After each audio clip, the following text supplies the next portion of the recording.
For the first time in his entire career, Phil Mickelson will play 0 majors in a calendar year, and the PGA Tour could not care less. Sit with that.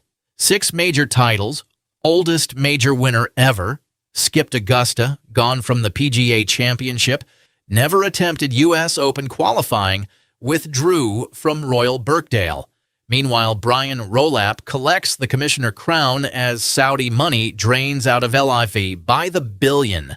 Golf's most famous exile is running out of places to exist, and the sport's new boss has said almost nothing about it, because buried in one interview sits a single, brutal answer about scar tissue pointed directly at Phil's group, and it quietly explains why the door home may already be welded shut.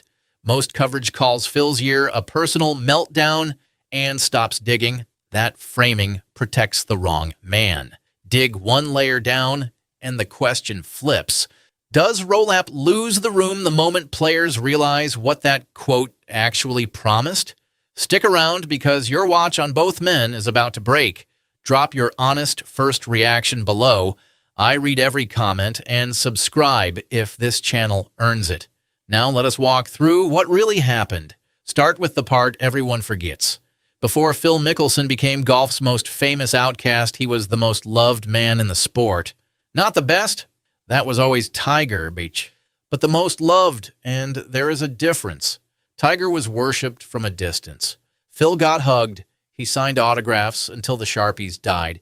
He hit flop shots over his own body for fun, and he grinned through 6 major championships while playing a brand of golf that looked like a dare, the gambler's brand. That word matters because everything that happened afterward, every decision, every burned bridge, every tweet comes from the same place. Phil Mickelson has never once in his life played it safe, and for one impossible week in May 2021, the gamble paid out the biggest jackpot in the history of the sport. Kiowa Island, 50 years old. Nobody that age had ever won a major, and Phil didn't just win one. He held off Brooks Koepka on a Sunday while thousands of fans swallowed the fairway behind him like a tidal wave. Grown men were crying. The oldest major champion ever, walking through a human tunnel of pure adoration. If his story had ended right there, they would have built the statue while he was still alive. It ended 8 months later instead. February 2022. Comments Phil made to a writer went public. His own words describing the Saudi backers of a breakaway league in ways nobody could defend, while admitting in the same breath that he was willing to overlook their human rights record to gain leverage over the PGA Tour. Leverage, that single word detonated his entire reputation. Within days, the American Express tournament, an event Phil had hosted since 2020, cut ties with him. Sponsors went silent. Rory McIlroy publicly called the greed comments selfish. The most hugged man in golf suddenly could not find a friendly handshake anywhere on tour property, and rather than apologize his way back inside, Phil did the most Phil thing imaginable. He doubled down. He took the Saudi money, became the face of LIV Golf, joined the antitrust lawsuit against the tour he once carried, and bet his entire legacy that the Rebel League would win the war. For a while, you could squint and see the logic. LIV signed Bryson DeChambeau, Dustin Johnson, Brooks Koepka, eventually Jon Rahm. The money was obscene. Phil was reportedly paid a fortune just to show up. The tour looked wounded. Jay Monahan's shock 2023 framework deal with the Saudis made the establishment look hypocritical, and Phil's camp could claim the gamble was working. Then 2026 arrived, and the table went cold. The news broke like a slow leak before it became a flood. Saudi Arabia's public investment fund would stop bankrolling LIV Golf beyond the 2026 season. More than $5 billion of support gone. The league Phil built his exile around suddenly had an expiration date, and the captains, Phil among them, were reportedly briefed directly that the money was ending. Think about what that moment must have felt like. He had traded the tour, the sponsors, the goodwill, the statue, all of it, for a league that now might not exist in 18 months. So what did Phil do while his professional world caught fire? Here is where the story turns genuinely surreal.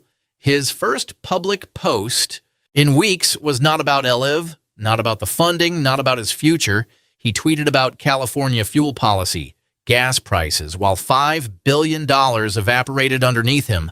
Golf's most famous exile decided the urgent issue of the day was the state attorney general's energy regulations. The replies were instant and vicious. One response cut deeper than the rest. A fan pointing out the absurdity of oil money commentary from a man who fled to a league funded by Middle East oil, using two words that stuck to him like tar: blood money. That single reply ricocheted across golf Twitter for days. It became shorthand for everything fans felt about the Phil era.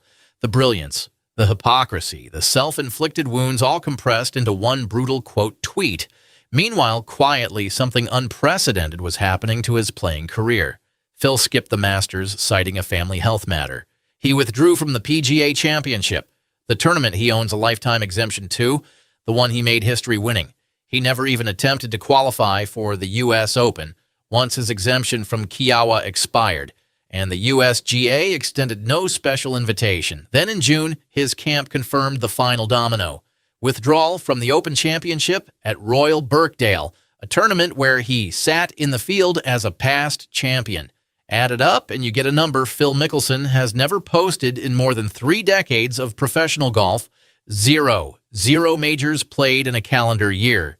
The man who won the Claret Jug at Moorfield, who slipped on 3 green jackets, who conquered Kiowa at 50, spent 2026 playing one competitive event, a T48 at LIV South Africa in March, and then vanished from the biggest stages entirely. Which brings us to the question the intro promised, the one that matters more than any of the wreckage above. If LIV Golf really does collapse when the Saudi money stops, Phil Mickelson needs somewhere to play. There is only one somewhere. And the man now standing in that doorway, holding the keys, deciding who gets back inside, he is not the commissioner Phil went to war with. Jay Monahan is on his way out. The doorman is someone new, someone most casual fans could not have picked out of a lineup 2 years ago, and the single most important sentence of this entire saga came out of his mouth almost in passing. His name is Brian Rolap. And to understand why his words should terrify Phil Mickelson, you need to understand how he operates. Rolap is not a golf guy. He spent 22 years at the NFL, the most ruthless and most profitable sports league on the planet, rising to become one of the most powerful executives in American sports. When the PGA Tour hired him in June 2025, they made him the first CEO in the organization's entire history, a title invented for him.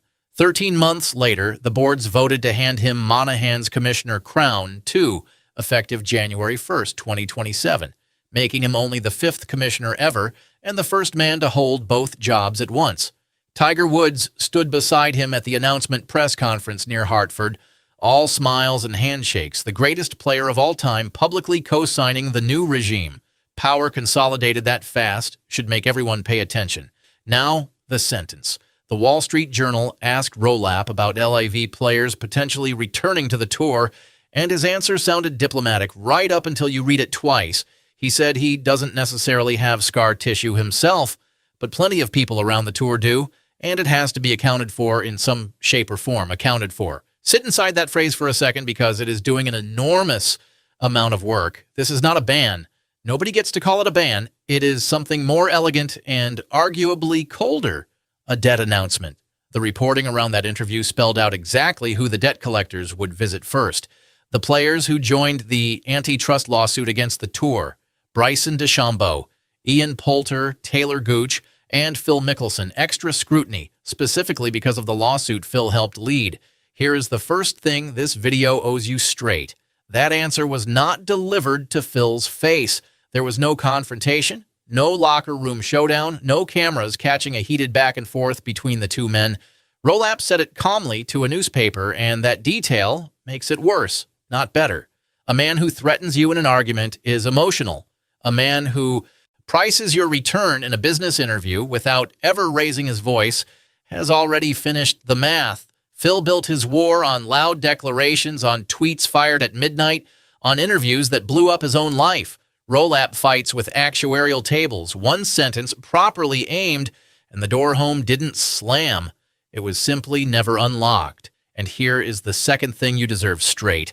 The part most coverage of Rolap's shiny new era keeps skipping. The room he actually risks losing was never Phil's room. It is his own. Because while Rolap was collecting titles, his flagship project, the 2028 overhaul splitting the tour into a Premier Championship Series and a feeder Challenger Series, complete with promotion and relegation, got publicly torched by the most respected voice in the sport. Rory McIlroy, the man who spent years as the tour's loyal soldier against LIV, looked at the new second tier and called it a glorified Corn Ferry Tour. Read the room on that one. The player who defended the establishment through the entire Civil War just compared the commissioner's masterpiece to a minor league. Rolap had to respond publicly, insisting the Challenger Series would feature recognizable venues, healthy purses, and the same pool of players. He confirmed he'd spoken with Rory directly. Veteran Stuart Sink piled on separately, warning the new structure squeezes the rank-and-file pros and the rising kids who built the tour's whole identity as a meritocracy. So within days of his coronation, the new boss was managing a rebellion from the loyalists. The exact people the war was supposedly fought to protect. Put both halves of this story side by side, and the picture the title promised comes into focus. Just not the way the outrage machine would sell it. There was no single explosive exchange that cracked the tour apart. What actually exists is quieter and honestly more unsettling. A new ruler who took absolute power before earning the locker room, whose signature reform got compared to a demotion by his own best player, and whose one public comment about the sport's most famous exile amounted to an invoice with no total written on it. Rolap is not melting down in any conventional sense. He is winning, on paper, completely. The meltdown is the trust underneath him. Rory doubting the future, Sink doubting the fairness, and every LIV player with a lawsuit in their past now understanding that coming home means paying a price Rolap alone gets to set. Meanwhile, Phil, the gambler who bet everything on a league with a Saudi expiration date, watches from outside with no majors, no leverage, and no move left except the one thing he has never done in his life: fold. Two men passing in opposite directions through the same door. One spent 30 years earning a room and lost it in a single February. The other was handed every room in the building and is now discovering that keys are not the same thing as loyalty. Whether Rolap truly loses that room by 2028 or whether the players fall in line the way NFL owners always did is the question that decides the next decade of this sport. So tell me where you land. Is Rolap the adult finally running golf like a business, or the outsider about to learn this sport buries commissioners? Drop your side in the comments, because the debate is the whole point. And if this breakdown gave you the version of the story the headline skipped, subscribe and turn on notifications, because this war is nowhere near finished, and you want to be here when the next domino falls.